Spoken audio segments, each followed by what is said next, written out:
तो चलिए अब आपको ग्राफिक्स के जरिए बताते हैं कि किस जिले से किस नेता ने जिला पंचायत चुनाव निर्विरोध जीता है। सिलसिलेवार तरीके से नाम हम आपके सामने रख रहे हैं। गोरखपुर से साधना सिंह, इसके अलावा अमरोहा से ललित तंवर, झांसी से पवन गौतम, गोंडा से घनश्याम मिश्रा, गाजियाबाद से ममता त्यागी, बलरामपुर से आरती तिवारी ने जीत दर्ज की है, जबकि आगरा से मंजू भदौरिया जीती हैं, मुरादाबाद से शेफाली सिंह निर्विरोध जीत गई हैं, मऊ से मनोज राय ने निर्विरोध जीत दर्ज की है, ललितपुर से कैलाश नारायण जीते हैं, मेरठ से गौरव चौधरी जीते हैं, बुलंदशहर से डॉक्टर अंतुल तेवतिया जीते हैं, गौतम बुद्ध नगर से अमित चौधरी की जीत हुई है, चित्रकूट से अशोक जाटो जीते हैं, श्रावस्ती से दद्दन मिश्रा जीते हैं और बांदा से सुनील पटेल निर्विरोध जिला पंचायत अध्यक्ष चुने गए। बीजेपी प्रत्याशियों की मिली जीत के बाद जश्न की तस्वीरें भी सामने आई हैं।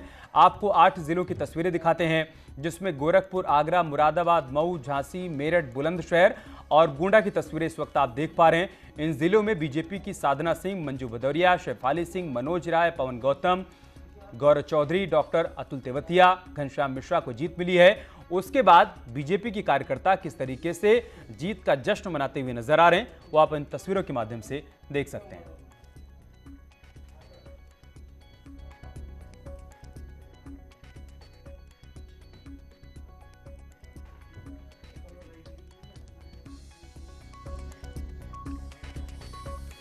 हालांकि कल पंचायत चुनाव के दौरान कई जिलों से बीजेपी और एसपी कार्यकर्ताओं के बीच झड़प की तस्वीरें भी देखने को मिली।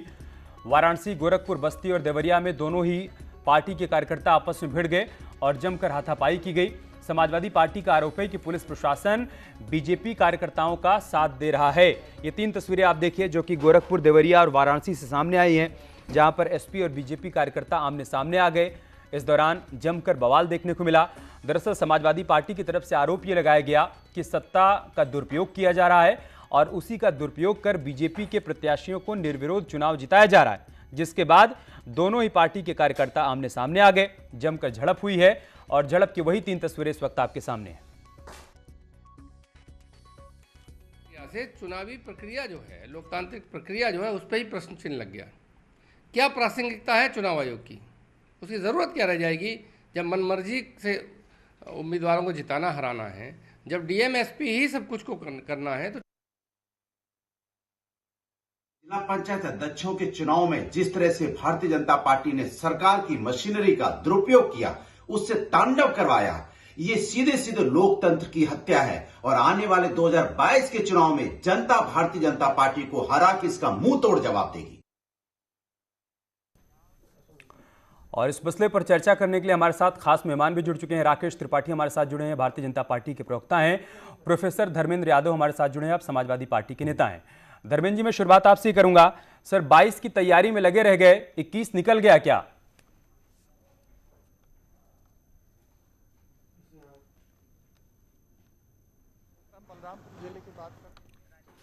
अच्छा, धर्मेंद्र यादव हमारे साथ अभी जुड़ नहीं पाए हैं। राकेश त्रिपाठी जी, समाजवादी पार्टी का आरोप यह है कि सत्ता का दुरुपयोग किया गया, यही कारण है कि भारतीय जनता पार्टी के 17 प्रत्याशी निर्विरोध जीत गए।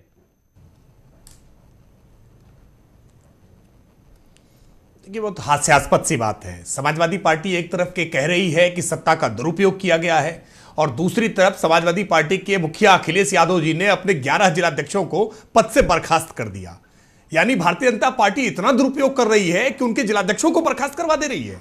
ये कैसी बात कर रहे हैं? राजनीतिक अपरिपक्वता का इससे बड़ा उदाहरण और कहीं देखने को नहीं मिल सकता है।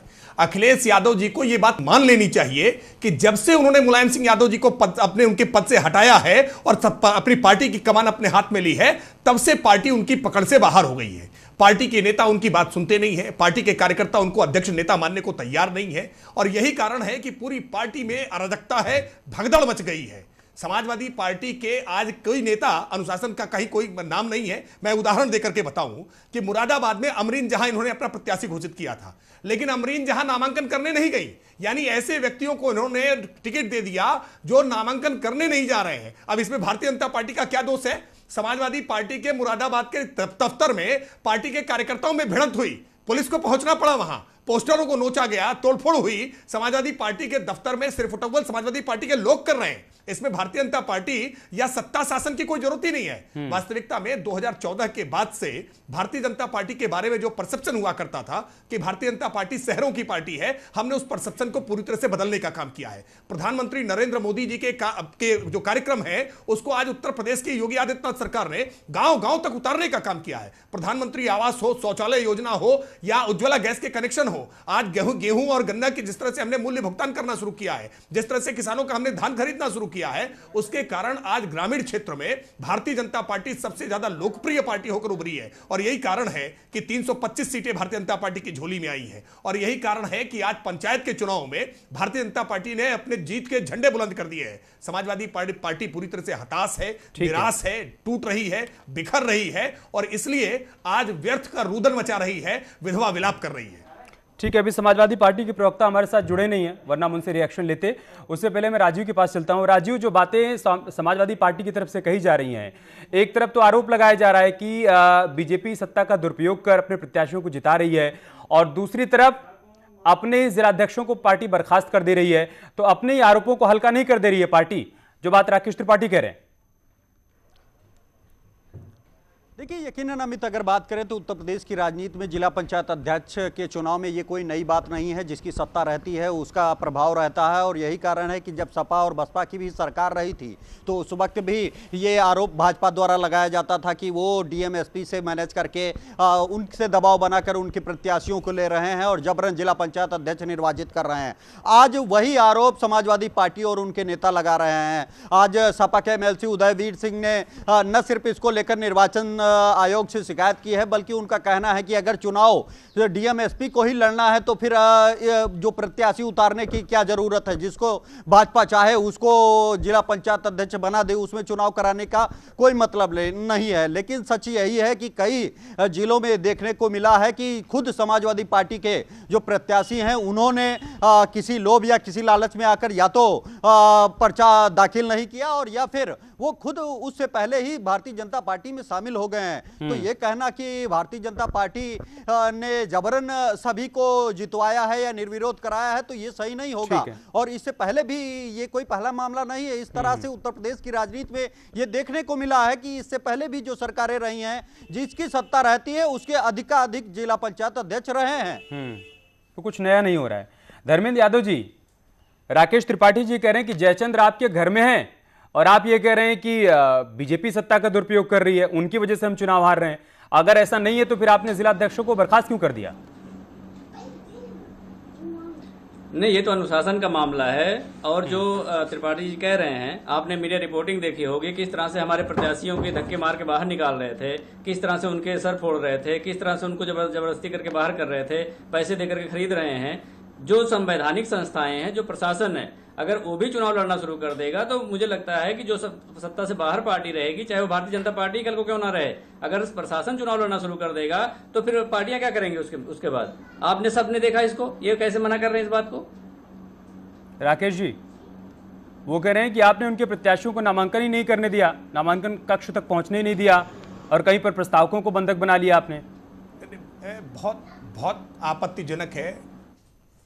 नहीं, बहुत आपत्तिजनक है। प्रोफेसर धर्मेंद्र यादव जी समाजवादी पार्टी के नेता है, लेकिन अपनी ही पार्टी के नेताओं को बिकाऊ कहना ये बिल्कुल ठीक नहीं है भाई। आपकी पार्टी के कार्यकर्ता अगर पीछे हट गए, डर गए, वो नहीं लड़ने के लिए तैयार हो पाए, अखिलेश यादव जी की बात को नहीं मान रहे हैं और अगर पार्टी के भीतर अराजकता है तो उसको स्वीकार करिए, लेकिन अपनी पार्टी के कार्यकर्ताओं को बिकाऊ मत कहिए कि वो बिक गए।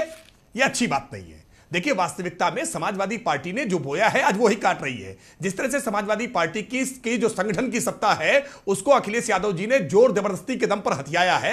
आज कहीं ना कहीं समाजवादी पार्टी के जो वास्तविक कार्यकर्ता हैं वो उपेक्षित महसूस कर रहे हैं। समाजवादी पार्टी अपने पूरी तरह से मूल्यों से हट गई, अपने सिद्धांतों से हट गई, अपनी जो परंपरागत तौर पर मुद्दों को लेकर के चलती थी उन मुद्दों से हट गई। यही कारण है कि आज समाजवादी पार्टी का जो संगठन तंत्र है वो पूरी तरह से बिखर गया है। समाजवादी पार्टी के जिलाध्यक्षों का उन्होंने जो आरोप लगाया उसका जवाब नहीं दिया। गोरखपुर से जो तस्वीर आई थी जहां पर एसपी प्रत्याशी को धक्का मार के बाहर निकाला गया गेट से, वो कौन लोग थे जो धक्का मार रहे थे, क्यों उनको धक्का मार के बाहर निकाल रहे थे? इसके अलावा गाजियाबाद से एक तस्वीर सामने आई, यहां पर कहा गया कि समाजवादी पार्टी के जो प्रत्याशी उनके प्रस्तावक को एक होटल में बंधक बना लिया गया, उसी होटल के बाहर इनके कार्यकर्ता धरने पर बैठ गए। तो ये क्यों हुआ?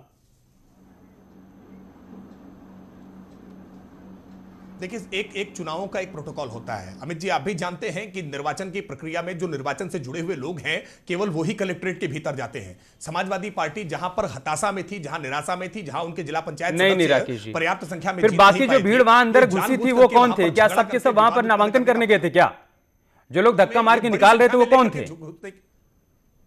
नहीं, बिल्कुल भारतीय जनता पार्टी नहीं, बिल्कुल भारतीय जनता पार्टी के जो सदस्य हैं वो भारतीय जनता पार्टी के सदस्य अंदर गए हैं। इनके बीच में आपस में झगड़ा हुआ है, समाजवादी पार्टी के नेता आपस में लड़ रहे हैं, इसमें भारतीय जनता पार्टी का कोई लेना देना नहीं है। आप जांच करा लीजिए, चेक कर लीजिए, उनके चेहरे उजागर करके देख लीजिए। जांच आप करवाएंगे, थोड़ी ना करवाएंगे। दिनेश शाह के इटावा से समाजवादी पार्टी समर्थित प्रत्याशी की जीत हुई है निर्विरोध, तो क्या वहां पर भी सत्ता का दुरुपयोग किया गया या फिर समाजवादी पार्टी के प्रत्याशी इसलिए जीते क्योंकि वहां पर उनके सामने कोई था नहीं टक्कर में?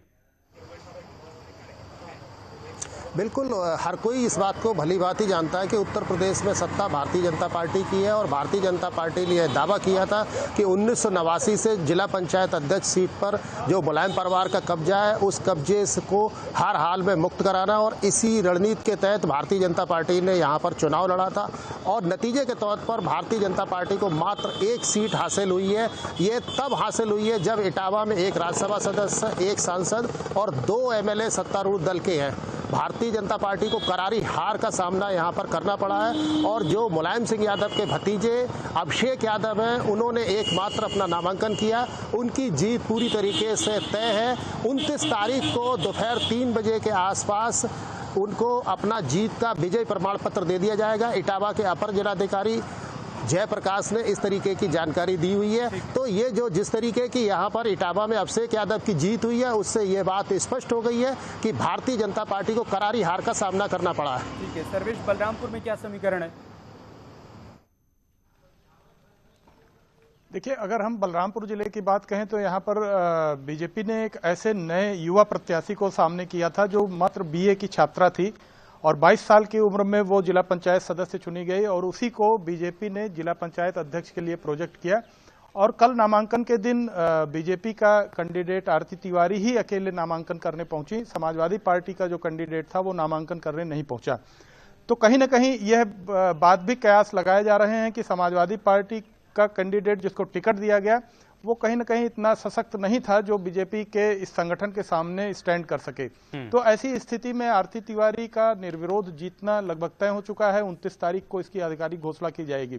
ठीक है। तो जो बीजेपी का संगठन यहाँ था वो काफी सशक्त होकर के लड़ा। हालांकि जिला पंचायत सदस्य की अगर बात उम्मीद है धर्मेंद्र जी इस बात को सुन रहे होंगे कि आरोप तो लगाइए लेकिन साथ ही साथ आत्मचिंतन भी करिए कि कहीं ऐसा तो नहीं कि खोट खुद के भीतर है और कमियां अपने भीतर है, उसको भी दुरुस्त करिए। बहुत शुक्रिया आप सभी का हमारे साथ जुड़ने के लिए, चर्चा का हिस्सा बनने के लिए। एक छोटा सा ब्रेक लेंगे, बहुत जल्द होगी वापसी।